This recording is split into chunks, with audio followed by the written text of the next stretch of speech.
नमस्कार साथियों, एक बार फिर से आप सभी का बहुत-बहुत स्वागत है।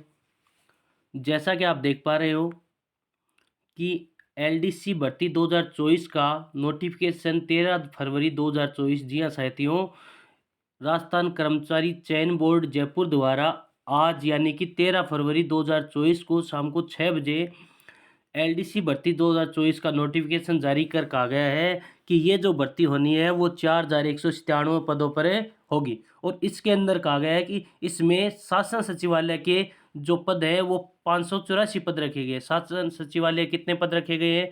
584 पद रखे गए हैं। राजस्थान लोक सेवा आयोग के 61 पद रखे गए हैं। राजस्थान के अधीनस्थ विभाग या कार्यालय के जो पद है वो 3552 या जी हाँ साथियों 3552 पद रखे गए हैं। राजस्थान एलडीसी भर्ती 2024 के लिए ऑनलाइन आवेदन जो है वो 20 फरवरी से स्टार्ट हो जाएंगे और ये जो ऑनलाइन आवेदन है वो आपके 20 मार्च 2024 तक जारी रहेंगे। कहने का मतलब 20 फरवरी से लेके 20 मार्च के बीच में आप इसका ऑनलाइन आवेदन कर सकते हैं। और इसकी जो एग्ज़ाम की जो डेट है वो आपके 11 अगस्त, एग्ज़ाम की जो डेट की बात करें तो वो आपके 11 अगस्त रखी गई है। जी हाँ साथियों, एग्ज़ाम डेट जो है वो 11 अगस्त रखी गई है। और इसके जो ऑनलाइन आवेदन की बात करें तो वो आपके 20 फरवरी से लेके कहाँ से लेके 20 फरवरी से लेके 20 फरवरी से लेके 20 मार्च के बीच में इसके जो ऑनलाइन आवेदन है वो लिए जाएंगे। ठीक है साथियों। और कुल ये जो भर्ती होनी है वो आपकी कुल जो भर्ती होनी है वो है आपके 4197 पदों पर। जी हाँ साथियों, लगभग 4200 पदों पर ये जो भर्ती होनी है आपके एलडीसी 2024। इसकी जो बात करें तो अलग अलग इसके अंदर है, अलग अलग पोस्ट हैं। जैसे शासन सचिवालय की 584 होगी, राजस्थान लोक सेवा आयोग की 61 होगी और आपके राजस्थान के अधीनस्थ विभाग की हो गई आपके 27 से 88 पोस्ट। और इस ये जो फॉर्म है एलडीसी वाला, ये जो फॉर्म है ये वही कैंडिडेट अप्लाई कर सकता है जिसने 2022 वाली जो समान पात्रता परीक्षा यानी सीईटी इस जिसने क्लियर कर रखा है। जी हाँ साथियों, जिसने सीईटी क्लियर किया है केवल वही कैंडिडेट इसको क्या कर सकता है, अप्लाई कर सकता है। और इसकी बात करें कि ये इसके अंदर कितने गुना लेंगे, इसके अंदर देखो यहाँ पर साफ-साफ लिखा है कि इसके अंदर जो 15 गुना है, वो कैंडिडेट इसके अंदर लेंगे।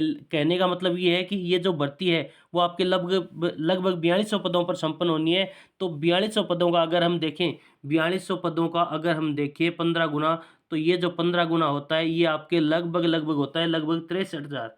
कितने? लगभग 63,000। तो कहने का मतलब 63,000 कैंडिडेट क्या करेंगे, इसकी परीक्षा दे सकते हैं।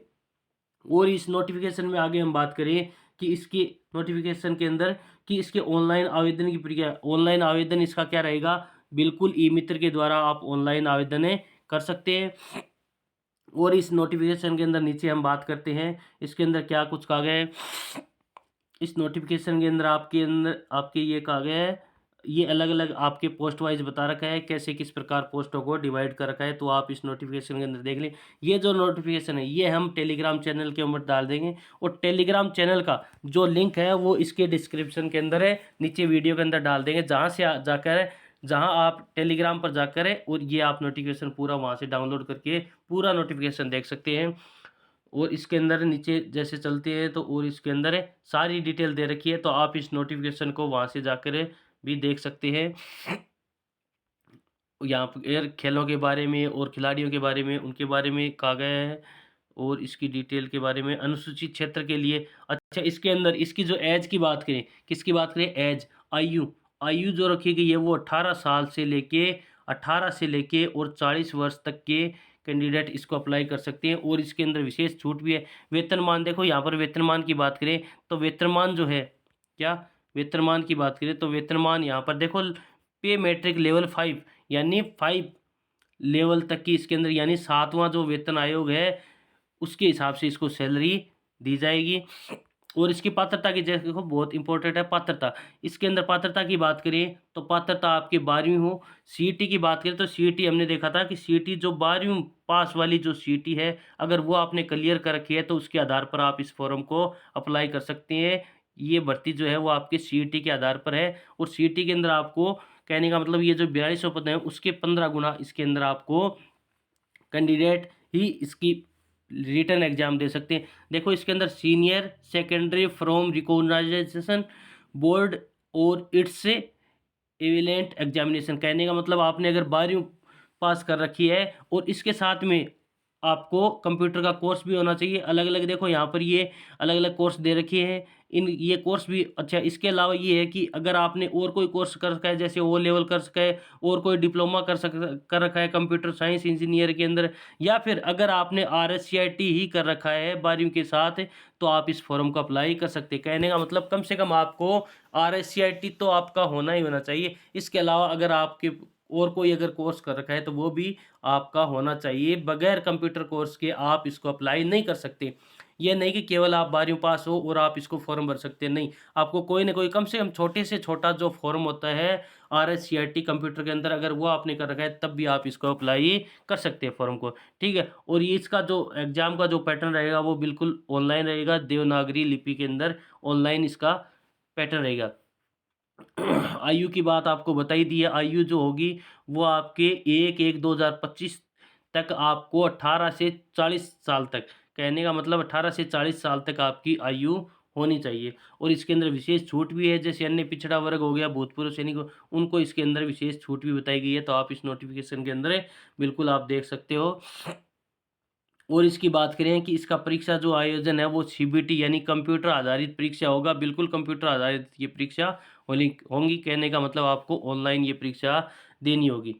और इसकी बात करें आवेदन कैसे करें, तो आवेदन की बात करें तो आवेदन आपका बिल्कुल ऑनलाइन होगा। बिल्कुल ऑनलाइन ई-मित्र के माध्यम से आप इसको ऑनलाइन अप्लाई कर सकते हैं। ऑनलाइन आवेदन के अंदर संशोधन के बारे में भी बता रखा है, ये भी आप यहाँ से पढ़ सकते हो क्या है। और आगे बात करें इसके अंदर,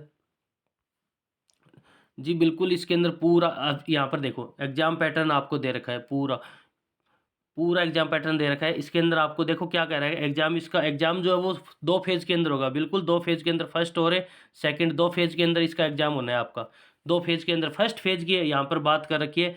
फर्स्ट फेज़ की बात करें तो बिल्कुल कितने नंबर का, 100 नंबर का एग्जाम हुआ। देखो यहाँ पर 100 नंबर, 100 और 100 कुल 200 नंबर का एग्जाम होगा फर्स्ट फेज के अंदर, जो आपका रिटर्न एग्जाम होना है। इसके अंदर 3 घंटे का जो पेपर होगा, इसके अंदर एक तो आपके सामान्य ज्ञान आएगा। सामान्य ज्ञान के अंदर जैसे आपकी हिस्ट्री हो गया, ज्योग्राफी हो गया और करंट हो गया ये। इसके बाद में दैनिक विज्ञान और गणित, इसके क्वेश्चन आएंगे। इसके 150 क्वेश्चन आएंगे, 100 अंक का होगा। और सेकंड जो पेपर होगा इसी के अंदर होगा हिंदी और इंग्लिश। बिल्कुल साथियों, इसके अंदर आपको जो सिलेक्शन दिलाने वाले सब्जेक्ट हैं वो हिंदी और इंग्लिश है। हिंदी और इंग्लिश का ही पेपर आपका 100 नंबर का होगा, ये भी 3 घंटे का होगा। और ऊपर वाला आपका जीके वाला ये भी 3 घंटे का। कुल जो पेपर होगा वो 200 नंबर का होगा। पिछली बार जो ये पेपर हुआ था उसके अंदर जिसके 120 नंबर आए थे वो क्वालिफाई कर दिया था, उसने क्वालिफाई कर दिया था किसके लिए, टाइपिंग के लिए। कहने का मतलब 200 में से जिसके 120 नंबर आए थे उसने ये रिटन एग्जाम क्वालिफाई कर दिया था और वो टाइपिंग के लिए उसको बुलाया गया था। तो कहने का मतलब ये है कि अगर आपके 200 में से 120, 25, 30 नंबर आ जाते हैं तो आप आराम से रिटन एग्जाम को क्वालिफाई कर जाओगे। इसके बाद में बात करें कंप्यूटर के अंदर टाइपिंग की, तो टाइपिंग की बात करें तो टाइपिंग इसकी 10 और 10 से 20 मिनट की, यानी कि कुल 50 नंबर की आपकी हिंदी टाइपिंग रहेगी, 50 नंबर की आपकी इंग्लिश टाइपिंग रहेगी। गति टाइपिंग यानी गति, और इसके बाद में दक्षता यानी एफिशिएंसी परीक्षण, ये दोनों के अंदर हिंदी और इंग्लिश दोनों के अंदर होगा। 10-10 मिनट का होगा। इसके अंदर आपको वर्ड दिए जाएंगे, पैराग्राफ दिया जाएगा, वो आपको देखा जाएगा कि क्या कुछ है इसके अंदर आपकी स्पीड है। तो वो आपके 50 और 50 से नंबर की होगी। कहने का मतलब 100 नंबर इसके टाइपिंग के होंगे। तो 200 और 100 300 नंबर का कुल ये एग्जाम आपका होना है।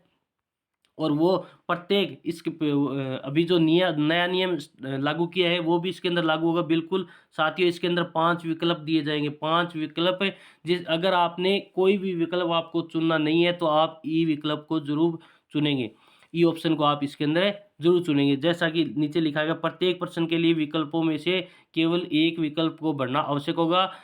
यदि अभ्यर्थी द्वारा किसी प्रश्न को हल नहीं किया जाता है तो उसके लिए 5वां विकल्प ई को गोला गहरा करना होगा आपको। यदि पांचों विकल्पों में से किसी को भी गहरा नहीं किया है तो ऐसे में प्रत्येक प्रश्न के आपको 1/3 नेगेटिव मार्किंग देखने को मिलेगी। बिल्कुल साथियों, इसके अंदर आपको साफ साफ शब्दों में लिखा हुआ है कि अगर आपने 500 विकल्पों में से यानी 500 ऑप्शन में से कोई भी ऑप्शन आपने चूज नहीं किया है तो आपके 1/3 मार्क्स यहाँ पर काटे जाएंगे। इसके बाद में सिलेबस की बात करें, बिल्कुल डिटेल से सिलेबस दे रखा है। पहला फेज है, पहले फेज के अंदर 100 नंबर की बात करें, 100 नंबर का जो है उसके अंदर सामान्य ज्ञान, दैनिक विज्ञान और दैनिक गणित की बात करें। सामान्य ज्ञान के अंदर आपके ये आगे सामयिक मामले आगे, भूगोल एवं प्राकृतिक संसाधन आगे, राजस्थान में कृषि एवं विकास आ गया, राजस्थान का इतिहास एवं संस्कृति आ गया, औद्योगिक विकास आ गया। इसके बाद में दैनिक विज्ञान के अंदर अलग टॉपिक दे रखे हैं, भौतिक एवं रसायन परिवर्तन दे रखे हैं, धातु है धातु इनके प्रमुख यौगिक, कार्बन कार्बन के महत्वपूर्ण यौगिक, बिल्कुल आपके जो लगभग ये मान के चलो 10वीं लेवल तक का वो सिलेबस है वो इसके अंदर दे रखा है पूरा। गणित के अंदर बात करें, वैदिक गणित हो गया, गुणनखंड, बहुपद के गुणनखंड, समीकरण, दो चर वाले रेखीय समीकरण, अनुपात समानुपात, एक बिंदु पर बनने वाले कोण, रेखाएं, बिल्कुल ज्योमेट्री का पोर्शन है पूरा, समतलाकृतियों का क्षेत्रफल, कोण है उनके माप, न्यून कोण, ट्रिग्नोमेट्री का पोर्शन आ गया, आंकड़ों का चित्र द्वारा निरूपण, केंद्र प्रवृत्ति के माप, कहने का मतलब बहुलक वगैरह के जो क्वेश्चन है सांख्यिकी से संबंधित वो इसके अंदर दे रखे। इसके बाद में पेपर सेकंड जो होगा, फेज फर्स्ट का ही दूसरा जो पेपर है 100 नंबर का, उसके अंदर आपके सामान्य हिंदी आएगी। सामान्य हिंदी की बात करें तो संधि विच्छेद आएगा, सामासिक पदों की रचना, समास विग्रह, उपसर्ग, प्रत्यय, पर्यायवाची, विपरीतार्थ शब्द, अनेकार्थक शब्द, शब्द युग्म, ये आपका हिंदी का पोर्शन रहने वाला है साथियों। इसके बाद में इंग्लिश की बात करें, इंग्लिश ग्रामर, इसके अंदर tense, voice, narration, transformation of sentence, use of article, determination, use of preposition, ये आपका इंग्लिश का पोर्शन रहने वाला है। तो ये आपको पूरी डिटेल से बता गया। इसके बाद में ये पेपर ऑफ क्वेश्चन पेपर की बात करें तो ऑब्जेक्टिव टाइप पूरा आपका पेपर होना है, मैक्सिमम मार्क्स 100 नंबर है। इसके अंदर नंबर ऑफ क्वेश्चन जो होंगे वो 150 नंबर 150 क्वेश्चन होंगे।